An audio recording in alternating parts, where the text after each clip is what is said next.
কি করলা বন্ধু তুমি,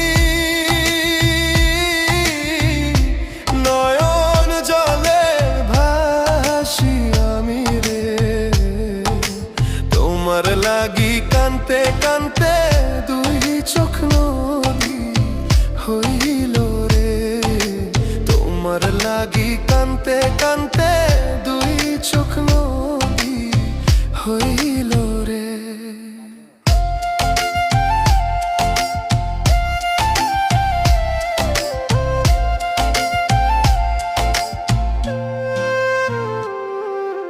চাঁদের আলো ঘরে আসে, বন্ধু নাই যে আমার পাশে রে, একলা আমি তোমায় ছাইড়া থাকি কেমন করে।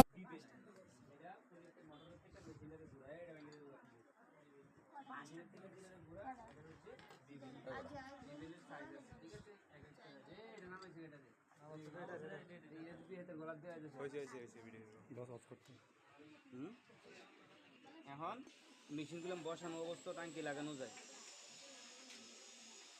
এখন এই যে এইগুলো খোলা দেখছো নি, এই অ্যাবোর্ডিং ফাংশনটা এখানে গেলাম, এইখানে একটা ফাংশন, এখানে একটা ফাংশন, এখানে একটা ফাংশন। এই ফাংশনটাতে মানে প্যাডলক মেশিনের ভিতরে এই ঘরের মধ্যে কোনো অয়েল আসতে পারবে না, এটা আলাদা করে দিয়েছে, কারণ বেলের ভিতরে অয়েল যেন না ঢোকে, ঠিক আছে। এর জন্য এটাকে কী করে দিয়েছে, বেলে অয়েল ঢুকলে স্লিপ কাটতে পারে, সেই জন্য এখানে মুখ বন্ধ করে দিয়েছে।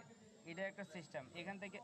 এখান থেকে যত তুমি ওই বেল ড্যামিং করতে দেবা, যত এল কি স্ক্রু পড়বে সব এই ট্যাঙ্কিতে আসবে।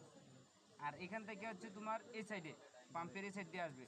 তো ম্যাক্সিমাম আমরা এই ট্যাঙ্কিটা কেন খুলতে হয় আমরা জানি, ট্যাঙ্কিটা কেন খুলতে হয়, বেল পাল্টানোর সময় শুধু ট্যাঙ্কি খুলেন।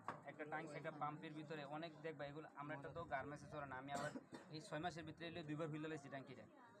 একটা মেশিনের ট্যাঙ্কি খুলে কখন, যখন দেখতেছে এই পাম্পের ভিতরে প্রচুর পরিমাণ ময়লা জমা আছে, ময়লা জমা পাম্পটা কী হয়েছে, বন্ধ হয়ে গেছে গা, এই পাম্পটার এক পল্লা পরিমাণ মানে হাফ ইঞ্চি পরিমাণ ময়লা জমবে এর মধ্যে, কারণ পাম্প তো টানে, ময়লা থাকলে তো পাম্পের অয়েল যাবেও, যাই সাথে সাথে ময়লাও যাবে এখানে, যাই এখানে জমা যাবে, তাইলে উপরে আর অয়েল উঠবে না, উপরে অয়েল না উঠলে কি মেশিন জ্যাম হয়ে যাবে। তাই এখানে যখনই আমরা দেখছি মেশিনে অয়েল উঠে না, তখনই আমরা কি করছি, মেশিন খুলিয়া লাইছি, খুললিয়া টাঙ্কি টুঙ্কি পরিষ্কার করে সুন্দর করে সার্ভিস করে দিছি। অনেক সময় মেশিনের যখন বয়স বেশি হয় তখন এই জালিগুলো পর্যন্ত বন্ধ হয়ে যায় ময়লা, মানে এই জালিগুলো খুললেও স্টোর না থাকলে নিডেলের ফুটা দিয়ে এটাতে ছিদ্র করে দিয়ে